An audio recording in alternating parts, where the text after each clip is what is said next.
ಸ್ನೇಹಿತರೆ ನಮಸ್ಕಾರ. ನಾನು ನಿಮ್ಮ ಹಾರಮದನ್. ಎಲ್ಲರೂ ಹೇಗಿದ್ದೀರಾ? ಚೆನ್ನಾಗಿದ್ದೀರಾ ಅಂದ್ಕೊಳ್ತೇನೆ. ಸ್ನೇಹಿತರೆ, ನಮ್ಮ ಕರ್ನಾಟಕ ಸರ್ಕಾರ ಏನಿಲ್ಲ ಹೊಸ ಹೊಸ ರೂಲ್ಸ್ಗಳನ್ನ ತರ್ತಾ ಇರುತ್ತೆ.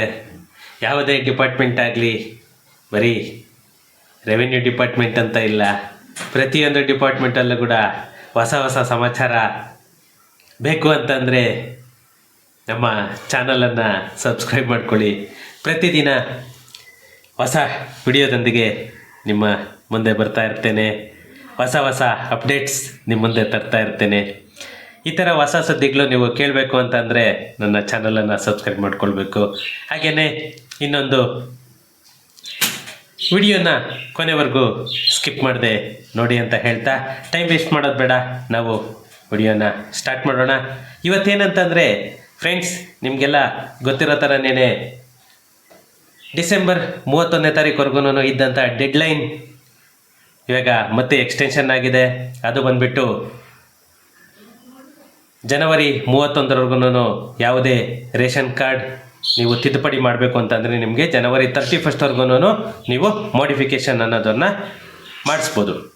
ಅದೇ ಇದರೊಳಗಡೆನೇ ಇನ್ನೊಂದು ಹೊಸ ರೂಲ್ಸ್ ಅನ್ನು ಕೂಡ ಜಾರಿ ಮಾಡಿದೆ.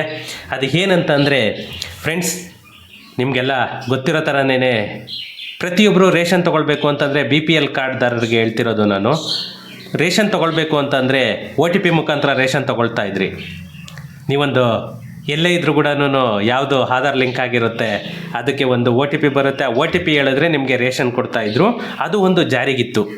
ಅದು ಇದ್ದಿದ್ದು ಪ್ರಾಬ್ಲಮ್ ಏನಾಯಿತು ಅಂತ ಅಂದರೆ, ಆ್ಯಕ್ಚುಲಿ ತುಂಬಾ ಅದನ್ನು ದುರುಪಯೋಗ ಪಡಿಸ್ಕೊಳ್ತಾ ಇದ್ರು ಜನ. ಅದೇ ಉದ್ದೇಶದಿಂದಲೇ ನಮ್ಮ ಕರ್ನಾಟಕ ಸರ್ಕಾರ ಒಂದು ಹೊಸ ರೂಲ್ಸನ್ನು ಇವಾಗ, ಯಾಕಂತಂದರೆ ಅದು ಜಾರಿಗೆ ತಂದಿತ್ತು, ಬಟ್ ಇವಾಗ ತುಂಬಾ ಸ್ಟ್ರಿಕ್ಟ್ ಮಾಡಿದೆ. ರೇಷನ್ ಕಾರ್ಡಲ್ಲಿ ಇರುವಂತಹ ಯಾರಾದರೂ ಒಬ್ಬ ಮೆಂಬರ್ ಸದಸ್ಯರು ಯಾರಾದರೂ ಒಬ್ಬರು ಬಯೋಮೆಟ್ರಿಕನ್ನು ಕೊಡಲೇಬೇಕು. ಮೀನ್ಸ್ ತಂಬನ್ನು ಕೊಡಲೇಬೇಕು. ತಂಬನ್ನು ಕೊಟ್ಟರೆ ಮಾತ್ರನೇ ನಿಮಗೆ ರೇಷನ್ ಬರೋದು. ತಂಬು ಕೊಟ್ಟಿಲ್ಲ ಅಂತಂದರೆ ನಿಮಗೆ ರೇಷನ್ ಬರಲ್ಲ. ಮತ್ತು ಕಾರ್ಡು ಕೂಡ ನಿಮಗೆ ರದ್ದಾಗುತ್ತೆ. ಅದರಿಂದ ರೇಷನ್ ಕಾರ್ಡಲ್ಲಿ ಯಾರ ಹೆಸರಿರುತ್ತೆ ಅದರಲ್ಲಿ ಯಾರಾದರೂ ಒಬ್ಬರು ಒಂದು ಬಯೋಮೆಟ್ರಿಕ್ ಅನ್ನೋದನ್ನು ನೀವು ಕೊಡಲೇಬೇಕು ಅನ್ನೋದನ್ನು ತುಂಬಾ ಸ್ಟ್ರಿಕ್ಟಾಗಿ ಕರ್ನಾಟಕ ಸರ್ಕಾರ ಅನೌನ್ಸನ್ನು ಮಾಡಿದೆ. ಇದನ್ನು ಎಲ್ಲರೂ ಮೈಂಡಲ್ಲಿ ಇಟ್ಕೊಂಡು ಯಾರಾದರೂ ಒಬ್ಬರದು ತಿಂಗಳಲ್ಲಿ ನೀವು ರೇಷನ್ ತೊಗೋಬೇಕಂದ್ರೆ ಒಬ್ರದ್ದು ಬಯೋಮೆಟ್ರಿಕ್ ಅನ್ನೋದನ್ನು ಕೊಡಲೇಬೇಕು. ಯಾಕಂತಂದರೆ ಬರೀ OTP ಕೊಟ್ಟು ಆ ರೇಷನನ್ನು ತುಂಬಾ ದುರುಪಯೋಗ ಪಡಿಸ್ಕೊಳ್ತಾ ಇದ್ರು ಅಂತ ಹೇಳಿಬಿಟ್ಟು ತುಂಬಾ ಕಂಪ್ಲೇಂಟ್ಸ್ ಬರ್ತಾಯಿತ್ತು. ಅದೇ ಉದ್ದೇಶದಿಂದಲೇ ನಿಮಗೆ ಇವಾಗ ಈ ಬಯೋಮೆಟ್ರಿಕ್ ಅನ್ನೋ ಕಾನ್ಸೆಪ್ಟನ್ನು ಸ್ಟ್ರಿಕ್ಟ್ ಮಾಡಿದೆ ನಮ್ಮ ಕರ್ನಾಟಕ ಸರ್ಕಾರ. ನೋಡಿ ಏನೆಲ್ಲನೂ ಇದು ಮಾಡಿದ್ದಾರೆ, ನಾನು ನಿಮಗೆ ತೋರಿಸ್ತೇನೆ ನೋಡಿ. ಯಾಕಂದರೆ ಜನ ಫ್ರೀಯಾಗಿ ಬರ್ತಾ ಇದೆ ಅಂತಂದರೆ ಖಂಡಿತ ಅದಕ್ಕೆ ವ್ಯಾಲ್ಯೂ ಕೊಡಲ್ಲ.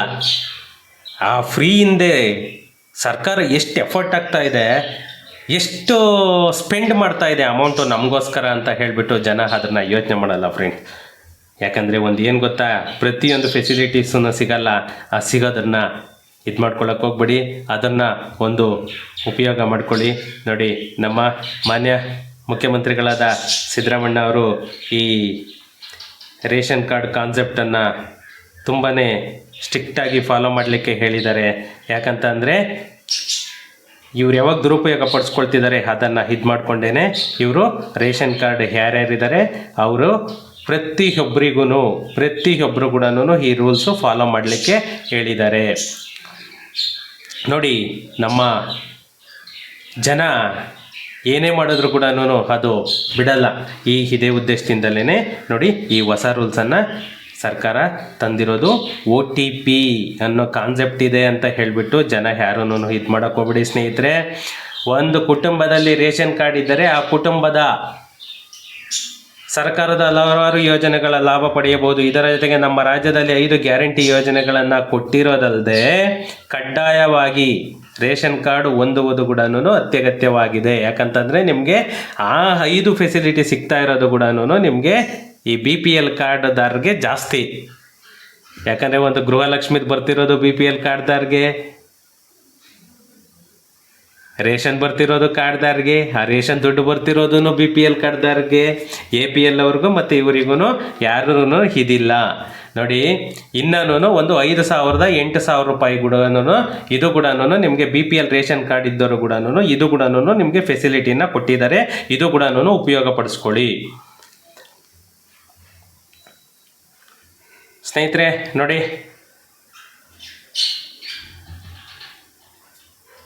ಹೊಸ ರೂಲ್ಸನ್ನು ಜಾರಿಗೆ ತಂದಿದೆ. ಈ ರೂಲ್ಸ್ಗಳನ್ನು ಪಾಲಿಸದೆ ಹೋದರೆ ರೇಷನ್ ಕಾರ್ಡ್ ಚಾಲ್ತಿಯಲ್ಲಿರುತ್ತದೆ ಹಾಗೂ ಅನ್ನಭಾಗ್ಯ ಯೋಜನೆಯಡಿಯಲ್ಲಿ ಅಕ್ಕಿ ಮತ್ತು ಅಕ್ಕಿಯಿಂದ ಹಣ ಸಿಗುತ್ತದೆ.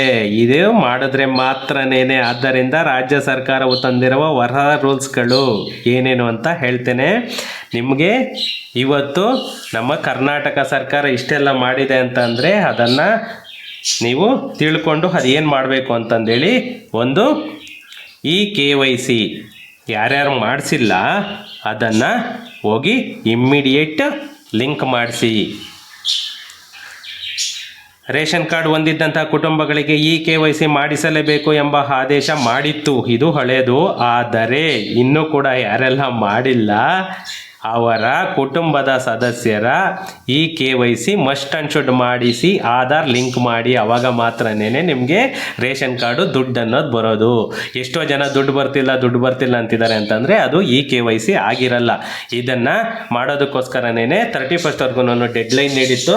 ಆ 31 ಡಿಸೆಂಬರ್ವರೆಗೂ ಡೆಡ್ಲೈನ್ ಇದ್ದಿದ್ದು ಇವಾಗ ಜನವರಿ 31 ಆಗಿದೆ. ಈ ರೇಷನ್ ಕಾರ್ಡ್ ಒಳಗಡೆ ಯಾರ್ಯಾರ್ದೆಲ್ಲನೂ ಇದಿದೆ ಅದು ಕೂಡ ನೀವು ಚೇಂಜಸನ್ನು ಮಾಡ್ಕೊಳ್ಬೋದು. ಪ್ರತಿಯೊಬ್ಬರು ಫ್ರೆಂಡ್ಸ್ OTP ಅನ್ನೋ ಕಾನ್ಸೆಪ್ಟ್ ತೆಗೆದು ಪ್ರತಿಯೊಬ್ಬರು ಕೂಡ ಬಯೋಮೆಟ್ರಿಕ್ ಅನ್ನೋದನ್ನು ನೀವು ಇದು ಮಾಡ್ಕೊಳ್ಳಿ. ಇದನ್ನು ಈ ಕಾನ್ಸೆಪ್ಟನ್ನು ಕೂಡ ತಂದಿರೋದ್ರಿಂದ ನೀವು ಸ್ವಲ್ಪ ಸ್ಟ್ರಿಕ್ಟಾಗಿ ಇದು ಮಾಡ್ಕೊಳ್ಳಿ. ಪ್ರತಿಯೊಬ್ಬರು ಕೂಡ ಇದನ್ನು ಯುಟಿಲೈಸ್ ಮಾಡ್ಕೊಳ್ಳಿ. ಓಕೆ, ಗೊತ್ತಾಯಿತು ಅಂದ್ಕೊಳ್ತೀನಿ. ಏನಾದರೂ ಡೌಟ್ಸ್ ಇತ್ತು ಅಂತಂದರೆ ನನಗೆ ವಾಟ್ಸಪ್ ಕಾಲ್ ಆದರೂ ಮಾಡಿ, ಇಲ್ಲ ಅಂತಂದರೆ ಕಮೆಂಟ್ ಆದರೂ ಮಾಡಿ. ಸಿಗೋಣ ನೆಕ್ಸ್ಟ್ ವಿಡಿಯೋದಲ್ಲಿ. Thank you.